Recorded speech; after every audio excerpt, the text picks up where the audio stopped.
Pagkatapos ng pag-aaral, dahil sa kakulitan, ang buhay ay naging sabagal hirap. Pero kakayanin ko na lang, mahirap ang buhay, di iisin ko pa rin. Kahit na ganon at masakit ay kakayanin ko pa rin. Ang buhay talagang ganyan ay napakahirap at napakalupit.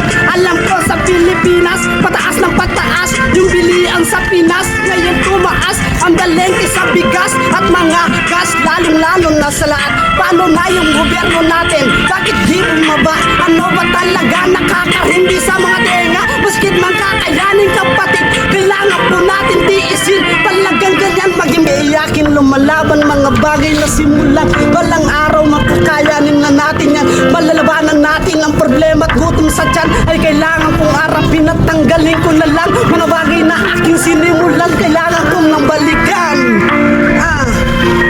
Yeah. Sleepless beats. Oo, alam ko na may pangarap ako sa buhay. Bakit ganito naging pasaway pa? Ako hindi naniniwala, pero ngayon aking pagpinagbala. Salamat po aking ama, at salamat sa may kapal. Sa'yo pa rin kahit makasalanan, lagi pong nagdarasal sa inyo. Lagi pong dinggin mga panalangin ko. Ikaw lang talaga ang Panginoon, nagbibigay pa ng lakas para sa mga iba na tao. Yakin na balikan mga ating pang sinimulan. Minsan mahirap ang buhay, kakayanin ko na lang. Tagumpay pa natin, kailangan pa ng lumaban. Gumapang sa una pangailangan, kailangan kong umakyat. Walang araw maaabot mga pangarap sa tuktok. Kahit gano'ng mataas, kahit gano'ng katari, kaya aking pang papanikin. Salamat nga pala sa mga taong di nyo ko kinalimutan. I love you mga follower ko.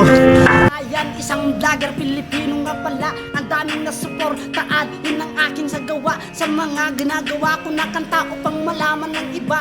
Huwag po tayong maiyak, i-follow po natin siya mula Facebook hanggang TikTok. Like nga pala, comment at share sa mga video niya para marami siyang masuportaan. Di siya magbabago, di tayo magbabago para tumulong din sa kanya.